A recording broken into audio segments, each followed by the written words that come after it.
The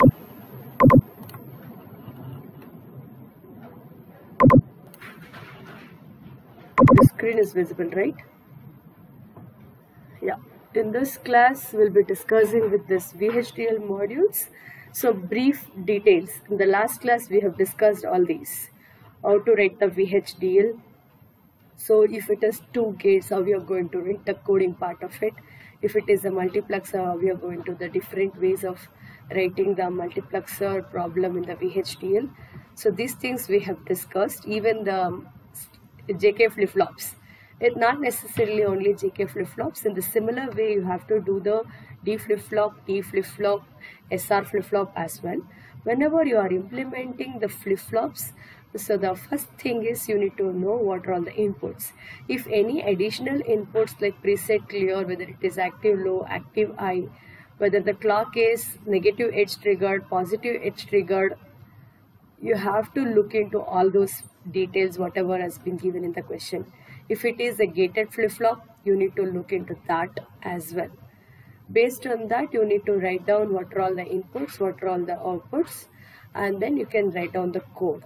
So when you are writing the code with respect to the flip-flops, I'm just talking only with respect to the flip-flops. So you know what is the characteristic equation of the flip-flops that you can directly implement here. So just it looks like your combinational logic circuit. So whatever A and B, like the basic gates you'll be writing, and then you're going to realize that expression. So characteristic equation, if I write here, that will be the easiest way of implementing the JK flip-flop.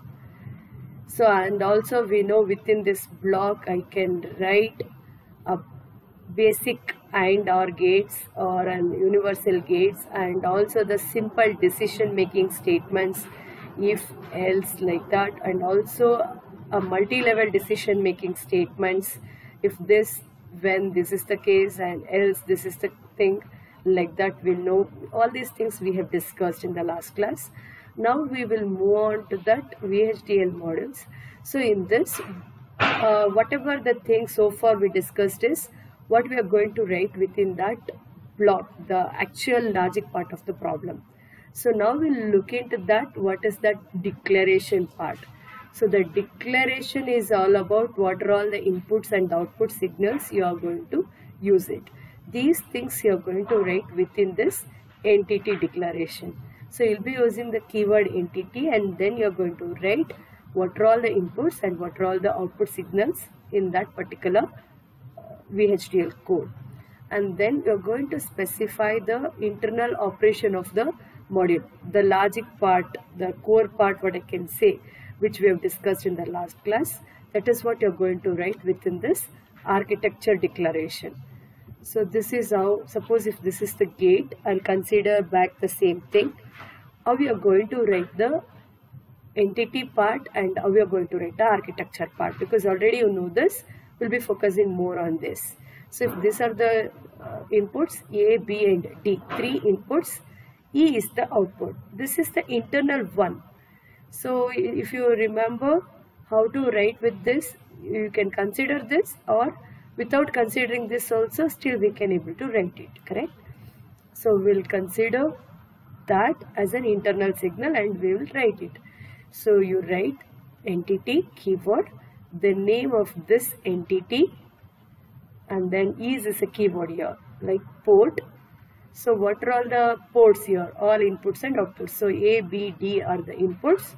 So you write it as in, and it is of type bit. So there are different types here. So here you are going to use bit. Bit, you know, either 0 or 1, right? It is of type bit. Then E is the output. It is of type bit. You close this entity. So this entity part is done.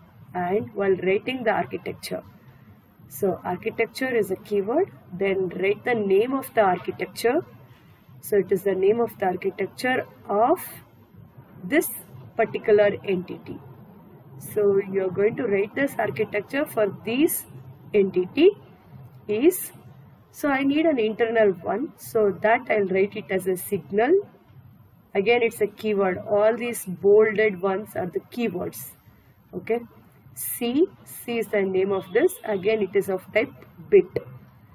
So then you begin this. You write the actual code, because this is what we discussed in the last class. These two statements are concurrently executing here. So these are the comments. If it starts with a hyphen, 2 hyphens, then it is a comment. You end this architecture declaration. This is how you are going to write. So any doubts in this? Because already you know all these things. Any doubts? Fine. Next, this is a new one now. What we discussed here is the behavioral structure.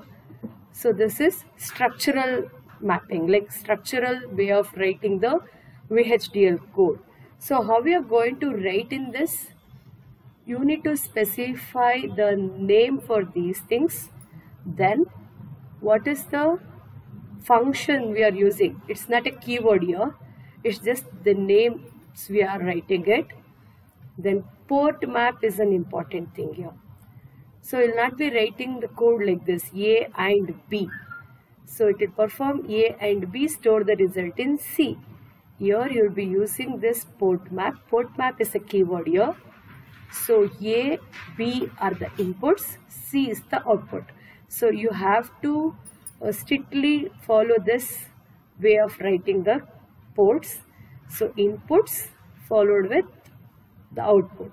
So it is like C is equal to A and B. That is what the meaning. So this performs and you'll be getting the result in C. So then you are performing the second gate operation.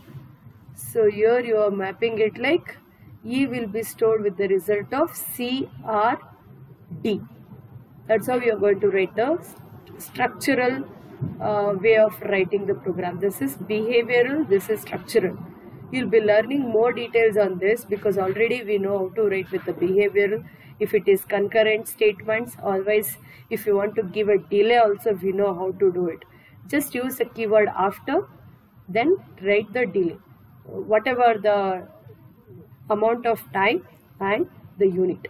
So after 1 nanoseconds, after 2 nanoseconds.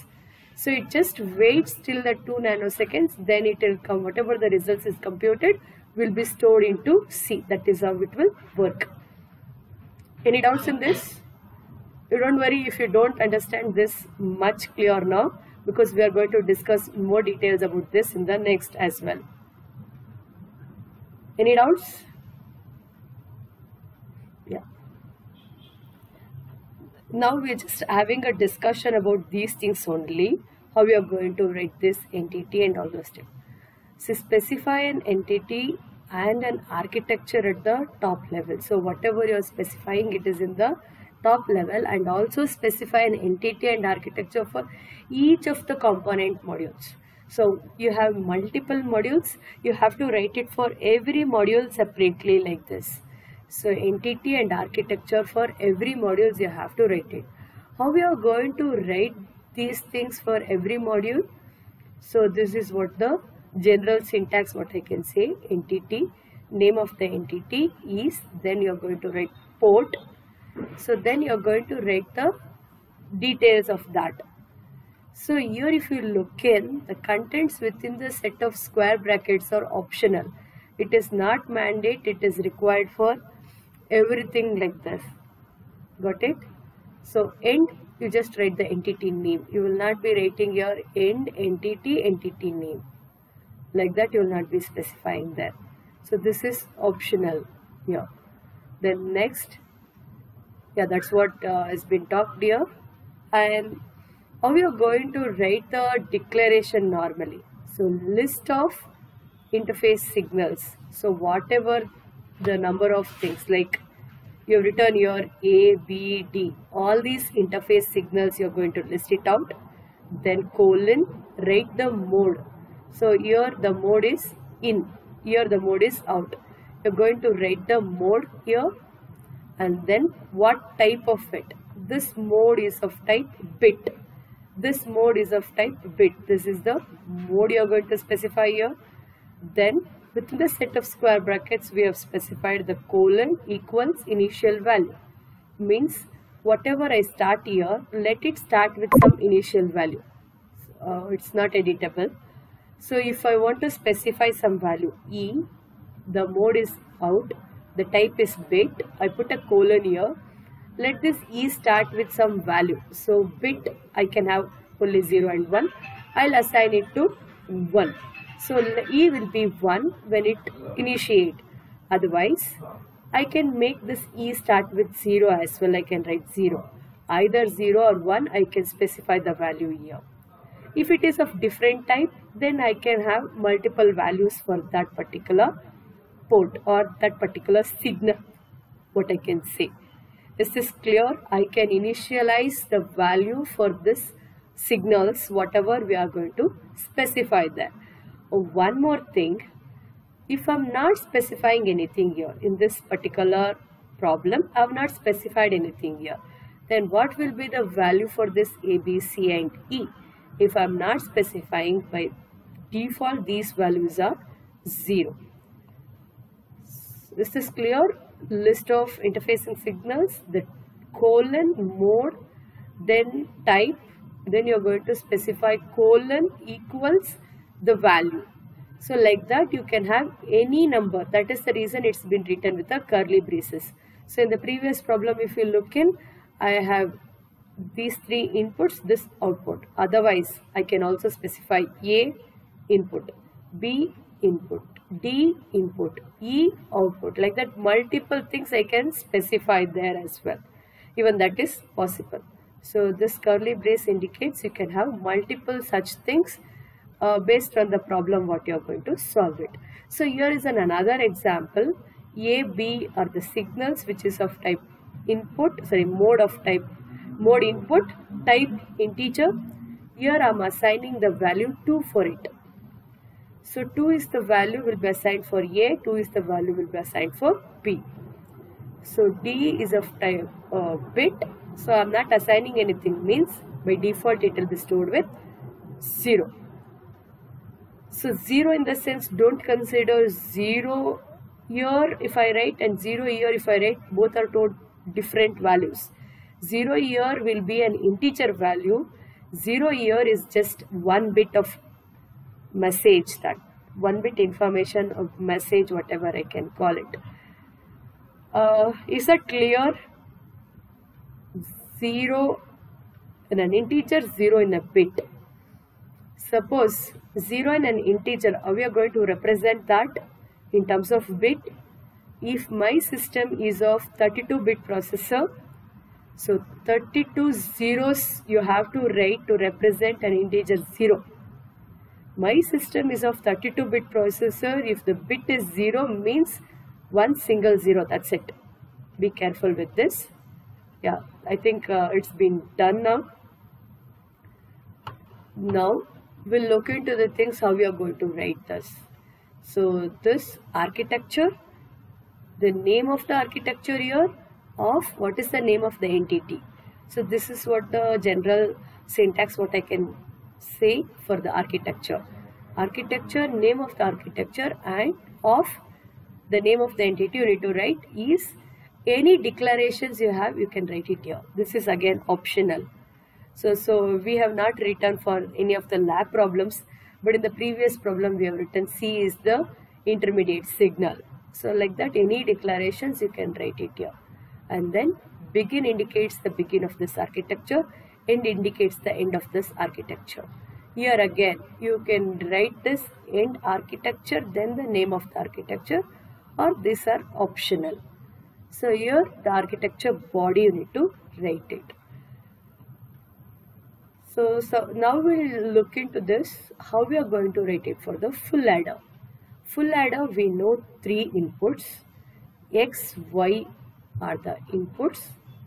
Cin is the carry input. We are going to get Cout and sum. These are the 2 outputs we are going to get it. How we are going to write for this? So entity name, I'll give it as full adder. And what are the ports here? X, Y, C are the input ports. It is of type bits. Cout and sum are the output ports. It is of type bits. So these are the comments. You know what's the meaning of a comment, I hope. So if you write a comment, no action will be on that statements. This is the end of this entity. Now, can you tell me how this will work? The coding part of the architecture, the main architecture body, can somebody tell me how it is?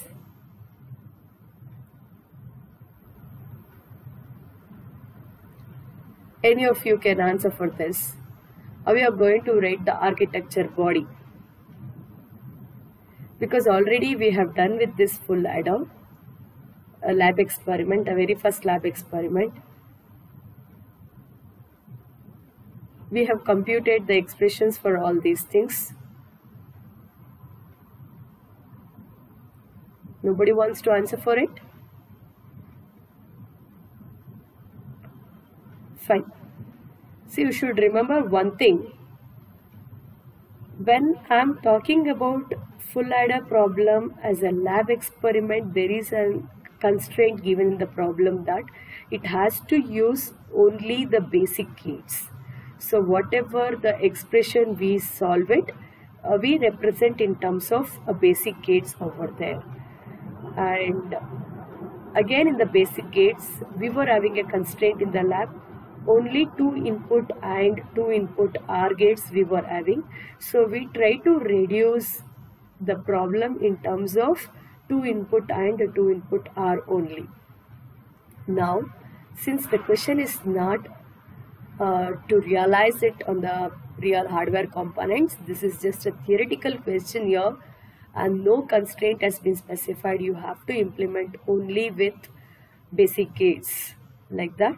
So I'm free enough to use the concept over here. So what I use it here is, you just write the truth table. For X and Y and C in are the inputs, Cout and sum are the outputs. You just compute it. You can write down the entries into the K-map, group it, whatever the expression you get, write it down for sum and carry, and straight away you can implement that expressions here. So for your convenience, what you can do is, you can write down the truth table for the full adder here, write down sum and carry min terms, put it in the K-map and simplify. Later you look into the things, how you implement. Whatever the expression you get there, directly you can implement. Suppose if I get an expression for the sum, like A and B and C, I'm still able to do it. I can just directly write that. But normally, you know, the full adder, it is in the form of XOR gate, X, XOR Y, XOR C, and that is the sum expression, carry expression in terms of an AND and OR combinations. So we'll just look into the next part. So this is what the name of the architecture, it's been given your equations. It is not mandate that you should write this. It is your wish. What is the name of the architecture you're going to write it. And the entity name, it's been already given full adder. But one thing you should remember, never give a space or any special characters while writing these entity name or an architecture name. Then you just begin this. So this is just a comment. All these statements are executing concurrently. So sum will be assigned with X, XOR Y, XOR C, and a delay has been given. Again, it is your wish. If you want to provide any delay, you can provide it. Then Cout. Cout is XY plus XCin plus YCin. This is what the expression. So you represent like X and Y, or X and Cin, or Y and Cin. After some few nanoseconds delay, and you end the architecture. Any doubts in this? Yeah. Next, the same code how we are going to represent in the structural one. Structural one, you will not be using the statements like this. You will be using the statements in this way. You will be using this port map. You are providing what are all the inputs and the outputs in the end, and you are going to give the names for those gates or whatever the modules. These are each modules you're going to specify there. So now we'll look into that. You know how to do it with a full adder. Now 4-bit full adder. You have 4-bit full adder, whatever the some results here, so it's being passing out, like the carry whatever generated in the first stage will be passing it for the next stage, then we'll do the computation, the carry will be passing to the next. That is how you're going to compute the full adder in this. So now 4-bit full adder, how we are going to do it? Can anybody tell me now how to do with this full adder? What are all the inputs and what are all the output ports, and also any intermediate signals if you are using, and how we are going to implement this? Because you just discussed your full adder for single one, now it is 4-bit. How we are going to do this? Any of you can try. See, whenever I ask a question, it doesn't mean that you should learn all these things before. So I should ask question only if you have learned. If you have not learned, I should not ask. It doesn't mean like that. I just discussed full adder. I'm asking a question. Okay, 4-bit full adder. So when you understood little bit concepts, so you should give a try that okay, how you can start with this problem.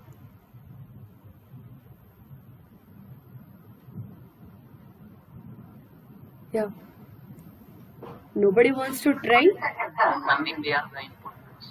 Yeah, A, B are the inputs. Then? Correct. What else? And if you observe your A, B are the inputs, it's not a single A, B. Here you have 4 such set. S is the output, again 4 such are there. Then carry is the input. Carry is the output. So here it's been specified Ci is the input, Co is the output. Again we have an internal signals, C1, C2, C3 are the internal signals.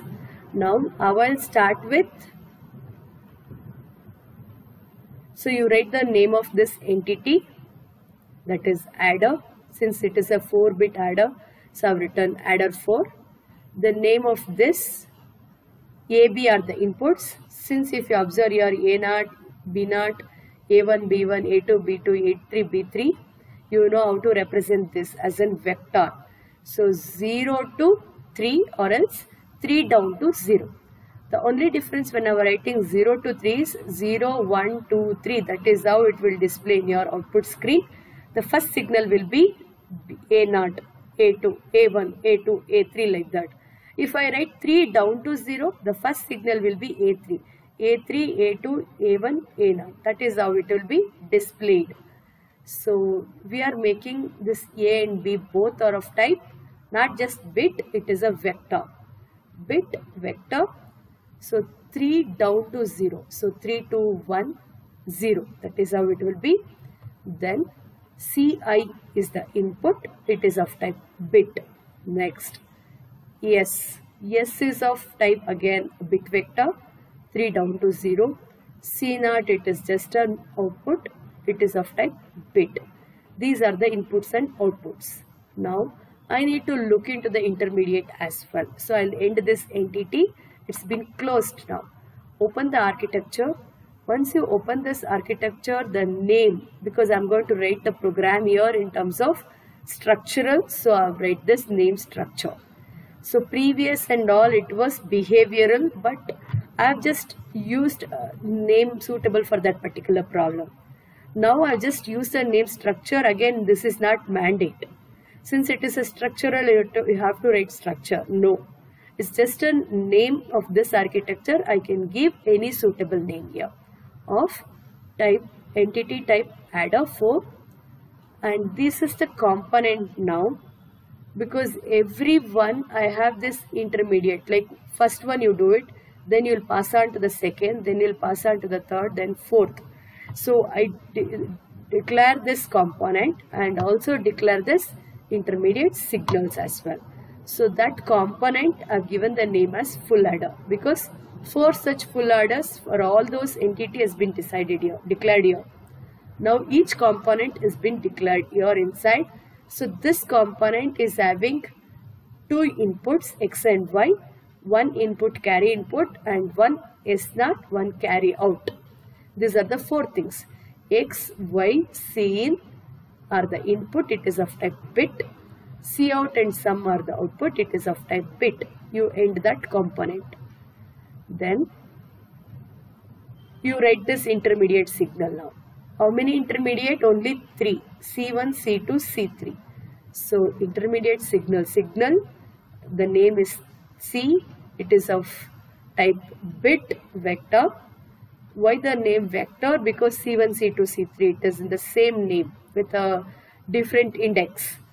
Then 3 down to 1 only. 3 to 1. So that's the reason it's been written 3 down to 1.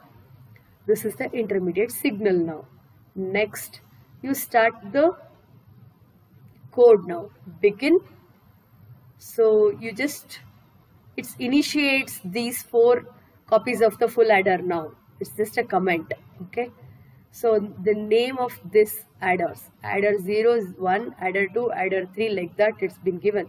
FA0, FA1, FA2, FA3, full adder. The short terms it's been given the name for this. So you're going to do adder work here. So full adder. What are these things here? Port map. You write this. How it has to work now. A0, B0, Ci, C1, S0. So A0 is the input, B0 is the input, Ci is the carry input, C1 is the carry output which we have generated, S0 is the carry output. So this sequence is very important. The way how you write here, X, Y, C in. So A, B, C in. Carry out, sum. Carry output, sum output. Then how it can compute? Can it compute just like this? No. This works just like calling a function. So how it has to call, what the operation has to perform? Can it understood just by seeing this name full adder, it can compute full adder? Definitely no. Already we have written this full adder here. So it comes to this full adder. Now it understood that, okay, X, Y, C in are the inputs, it is of type bits. C out and sum are the output. When we are writing this component, you should follow the same thing whatever you have written here, because it is interlinked here. This is the behavioral way of writing the code. If I just write this code, it can be executed. But the structural way of representing, when you will go for it, so you need both of these together. So you need to write a behavioral way of executing the code where it is having all the steps. Now I have multiple such components to be computed. So I'm just making use, like in your C program or in the data structure, you write a function separate and you will invoke that function in order to compute that. So that is how it is working. So when I call this full adder, it just go to that particular one. This is the keyword which will redirect it to that. So these are the inputs. A0, B0, Ci is the input. C1 and S0 are the output. It just passed into this. So, and I can able to compute sum by doing this operation. I can able to compute carry by doing this operation. Then it will come back here. Again, once it come back, just it calls with the next. Next, what is the input here? A1, B1, C1 which has been generated in the previous stage is the carry input. C2 is the output which is be generating in this stage. S1 is the output. This is how you should do it. Next, A2, B2, C2 is the carry input. C3 is the one which has been generating in this stage. S2 is the output which has been generated in this stage. Next, last stage, A3, B3, C3 is the input here. C0 is the carry out and S3 is the output. Then it ends this structure. So you can able to get the results of all of this by invoking this internal module. So you have multiple modules now, full adder 1, full adder 2, full adder 3 and full adder 4. For everything it invokes this, it computes these things. Is this clear? How we are going to do this? See, behavioral is independent. You can write everything in single module. Whenever you are combining multiple such things, then you need to go for the structural. So you need to write the module separate and you have to invoke that modules. This is how you need to write the structural code for the 4-bit full adder. You can also write it for this as well, but you need to write separate again and you have to invoke. I think it is clear now for this. So I write this code. Once I write this code, then if I'm writing this A, B and C, C, D, E, now it's understood. But here I have not given any entity. You have to write what is that entity, what is that name. So this names what I'm specifying. I have to write it separately for AND and I have to write it separately for OR if you want to do it. So everything separate. This names invoke the function. Here everything is not been written. Sorry, this complete operation has been written here. You can't call this method now. These two are totally different. Don't try to do a mapping here. These two are same. This is just how to write the code it's been given here. If you have written a separate thing, how to perform an AND, it's not a keyword here, it's just a name. That is the reason it's been written with AND2. If I just write AND, it will become a keyword. Be careful when you are using this type of thing. So I need to write separate one. Entity, gate 1, then gate 1 is, then write port A, B, C. A, B is input, C is output. Then you write architecture. Architecture name, you can write it gate 1 of the entity AND2. You are going to compute this, just AND operation there. Then one more for this OR. Like that you can write it. Any doubts in this structural way of writing the code?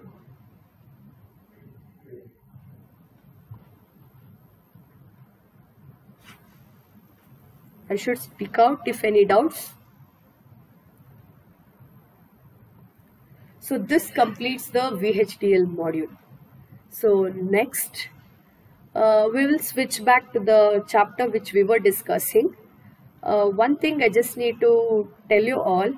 So we have completed module 2, all the topics in the module 2 and all the topics in the module 3 as well. So the 4th module is about this VHDL module was pending over there. So it completes this 4th module also. And we have already started with the 5th module. So in the 5th module also we have already discussed so many topics, but we have not started in the sequence. So we have to learn what is the register, what are the different types of registers, and a little part in the counters we need to discuss. Otherwise, the remaining topics in the counters we have already discussed because we need to do the lab experiments. So because of that, we have already discussed what is the synchronous counter, what is asynchronous counter, the difference between the things, and also the sequential circuits, combinational circuits difference.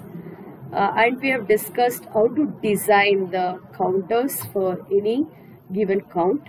So, and also we discussed these topics also.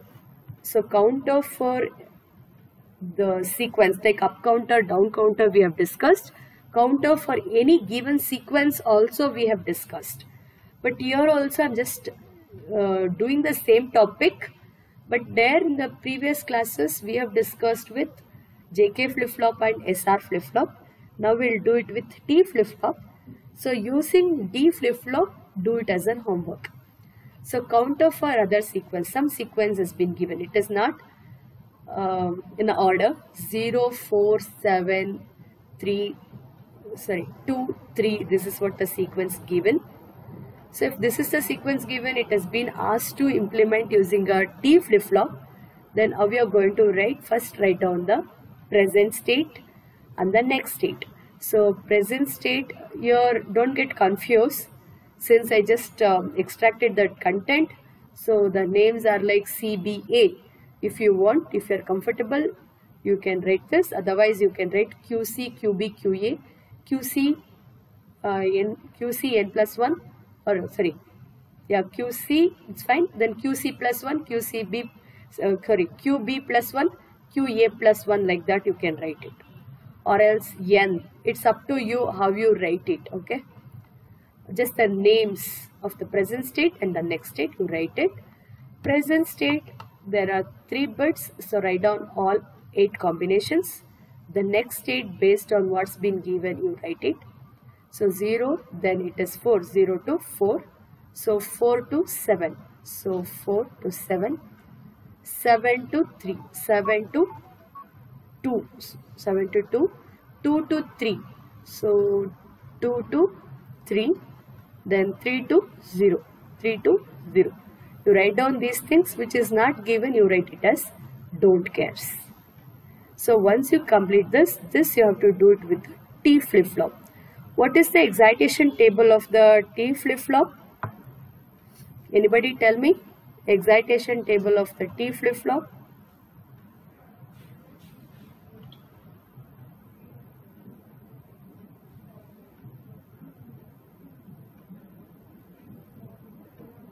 Are you all there? Yeah.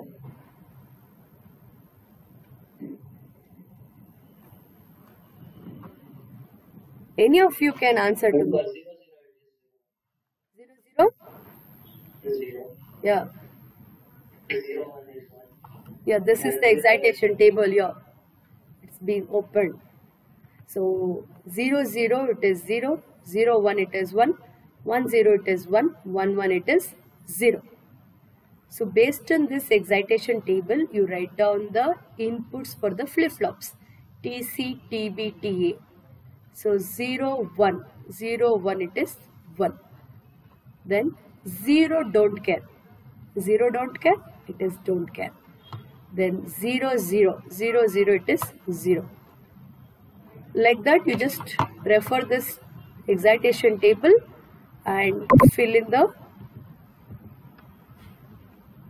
inputs for the T flip-flop. So based on that, 0, 1 it is 1, 0 don't care, it is don't care, 0, 0 it is 0, 0, 0 it is 0, 1, 1 it is 0, 1 don't care, it is don't care, 1 don't care, it is don't care, 1, 0, 1, 0 it is 1. Like that you write down the inputs for all the 3 flip-flops. Any doubts in this part? Yeah. Next, once we do this, what is the next thing?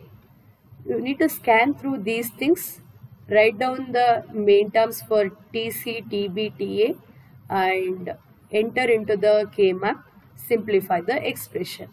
So then for TC, these are the entries. So 1, don't care, 0, 0 here, then don't care, 1. These are the entries into the K-map.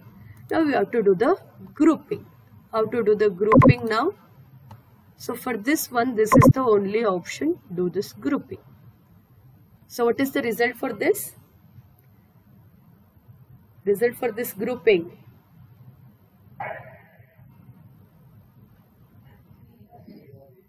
C bar, B bar. Then plus this grouping. Is it mandate this grouping?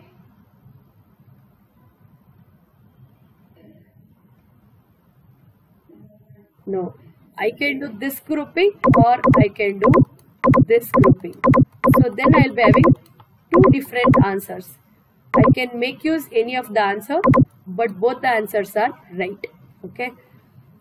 The expression is your C bar, B bar. So if I do this grouping, I will be getting C, A. If I do this grouping, I will be getting C, B. So here it's been considered the second one. So this is the result. You can write any of the answer, both the answers are right. Either this or you will be having CA. This R is only for the last term, okay? Don't get confused with the first term, only this. So this is how you compute for TC, then you compute it for TB. What's the grouping here? So for this one, again we have two options, either by folding the map with this or by grouping here. But for this one, only one option. So the result of this is this. So if I do this grouping, C bar A, then C B bar, okay, this grouping C B bar. If I do this grouping by folding the map, then I'll be getting C A bar. So I'll be getting here C A bar.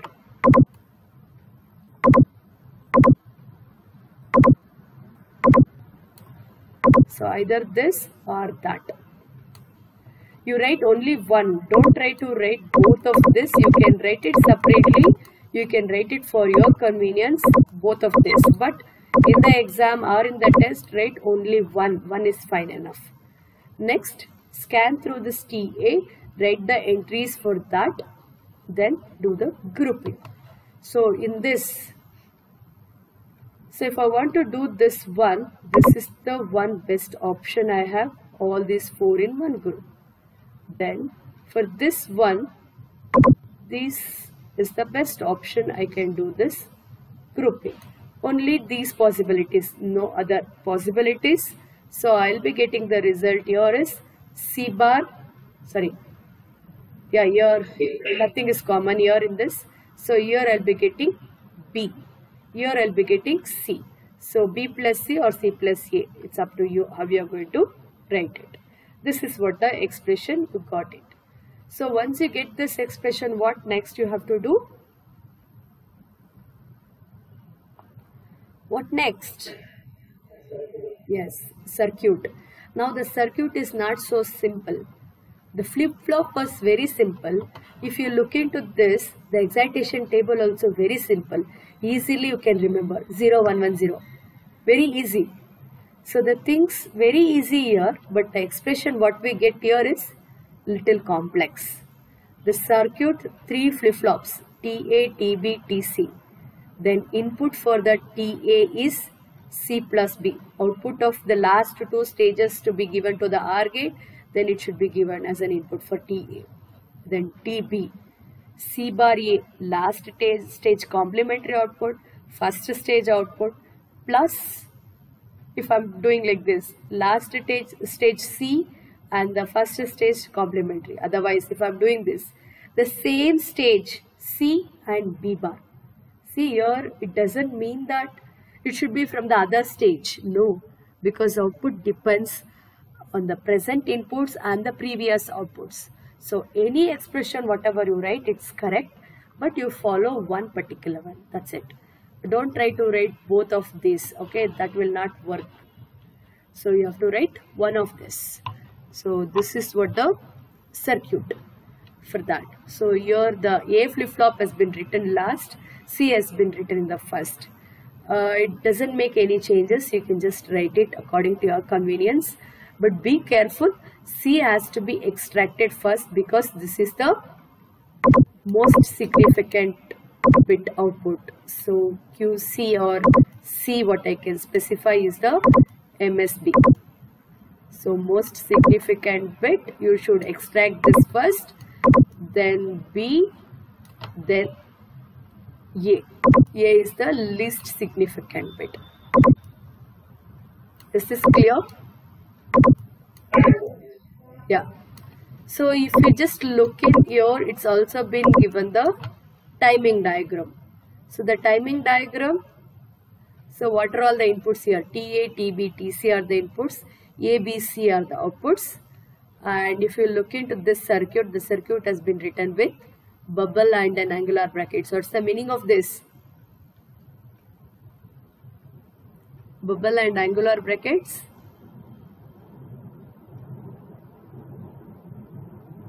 What's the meaning of this type of representation when you are writing it for the clock?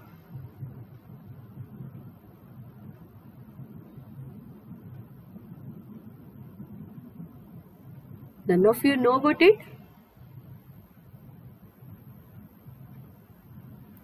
I'm not pinpointing anybody. Anybody can answer for this.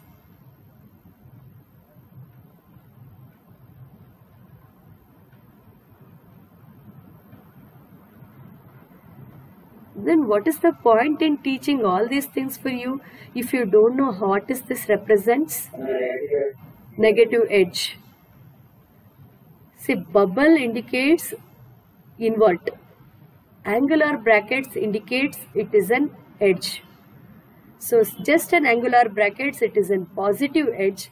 Bubble along with an angular brackets, it is a negative edge. So the negative edge of the clock. So the negative edge meaning is when the clock is changing from 0 to 1, it is positive edge.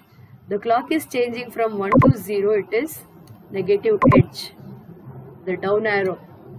So at this particular instance of time, the flip-flop is triggering. That is the reason it's been highlighted in every stage, the negative edge of the clock. So here, if my TA is 0, TB is 0, TC is 1, what is the output? Because it all depends on present inputs and the previous output as well. So you need to look into these things also when we are computing it, right? So just look into the truth table of T flip-flop. So when TA is 0, suppose TA is 0, what is the output?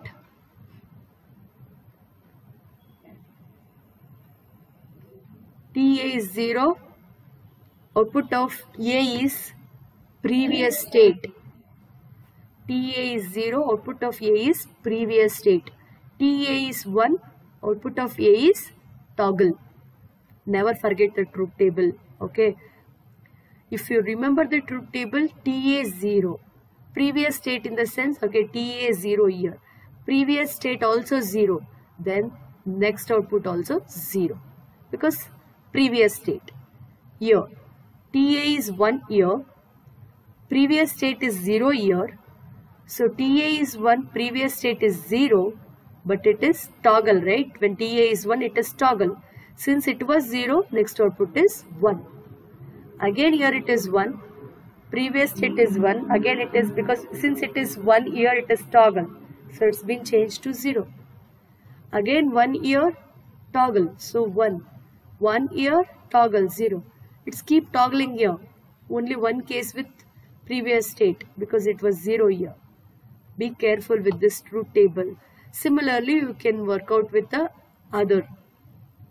There is no mandate that you should write 0 for the one cycle and 1 for all. Your alternative. The thing what has been maintained here is some sequence, that's it. There is no compulsion you should write this sequence. But if you try to follow this, it would be easy for you to know these things, that's it. Because you are computing here, okay, if I have 1 0 0 initially, so what should be my output? Am I getting 1 0 0? Just look in here, 1 0 0. Am I getting 1 0 0 here? Yes. The next state of this, this negative edge of the clock, I'm getting 1 0 0. Okay, if I look in here, it's don't care. So I don't bother about what is the input here. So because I don't bother about this output also. So I'll not consider for this because we can't predict. Let us go for this 0 0 1. I should get 0 1 1. So I've written there anywhere. Yeah, 0 0 1 0. Yeah, here it's been written here 0 0 1 case. So 0 0 1. The output should be, see if it is 0 0 1, the output should be 0 1 1. Are we getting this? 0 0 1. In the next negative edge of the clock, output should be 0 1 1. So if you have a confusion, you can look in there. Otherwise, you can just write down the waveform, which is continuously follow this sequence, so you can get this output. It's up to you. Whatever the sequence you want to follow there while writing the timing diagram. But you should be writing the inputs appropriately. Every negative edge of the clock, it's going to change the state. So based on how you want to look into your output, you can write down that particular sequence. Any doubts in this, in the timing diagram?